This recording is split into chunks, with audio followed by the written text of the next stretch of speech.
ओम शांति। 6 अगस्त 2025 की मीठी मुरली की बेस्ट एवर पॉइंट्स अब तक की बेस्ट है।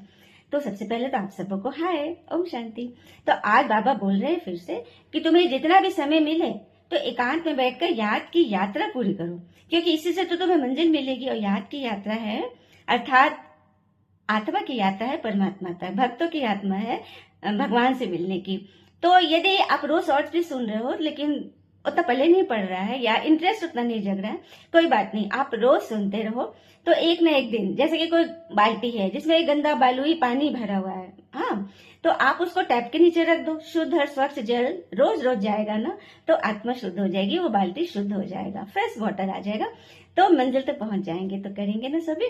प्रश्न है, संगम पे भगवान हमें कौन सा ऐसा गुण बताते हैं जो जिससे हम आधा कल्प के लिए गायन व पूजनीय महिमा लायक बन जाते हैं। तो संगम पे भगवान स्वीट स्वीट बाबा हमें अपने जैसा स्वीट बनाते हैं।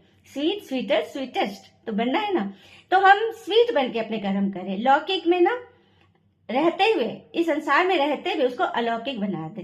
कैसे बनाएंगे? हम सत्य कह रहे हैं लेकिन उसे कैसे बोलना है? सभ्यता की चाशनी में लपेट कर बोलना है, ताकि हींग और फिटकिरी भी लगे और रंग भी चोखा आ जाए। ठीक है, ऐसा करना है।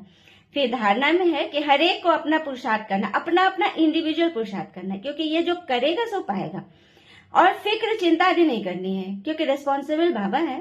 बाबा पता है क्या बोलते हैं? भोले बाबा कहते हैं, मैं जब आ गया हूं ना भंडारी भरने के लिए, भोले भंडारी, तो सारी फिक्र चिंता तड़प पीड़ा जो भी दर्द पाल के रखे हैं अंदर, अतीत की यादें, वो सब मुझे सौंप दो, मुझे देते जाओ, मैं सबको क्या कहता नया कर दूंगा, हाँ, नई दुनिया के लायक तुम्हें बना दूंगा। तो फिर हमें फिक्र चिंता नहीं करनी है और अनेकों का कल्याण करने के लिए हमें भी मास्टर कल्याणकारी बनना है। तो उसके लिए सबसे पहले स्वयं का कल्याण करें, अपने आप को हर उस व्यर्थ बातों से बचा के रखें जो कि हमें फंसाता है, गिराता है।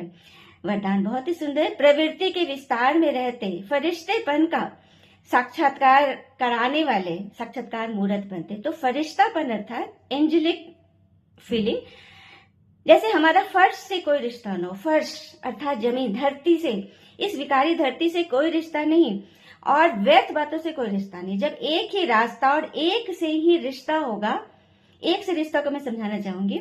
जैसे हमारे लौकिक में काफी सारे रिश्तेदार हैं, तो यदि हम उनको लौकिक रीति से देखेंगे तो उनकी बात को पकड़ लेंगे, उन्हें ऐसे बोला, ऐसे बोलना चाहिए। लेकिन जब अलौकिक रीति से उनके साथ रिश्ता रखेंगे तो उनकी बात हमें लगेगा जैसे कि अपनी कमी हमें दिखा रहे हैं, हम अपनी कमी को देखेंगे। तो इसे कहते हैं फरिश्ता बनना। और खुशी को कायम रखना है तो सदैव ज्ञान का घृत मन में डालते रहो और ये शॉर्ट सुनते रहो। ओम शांति।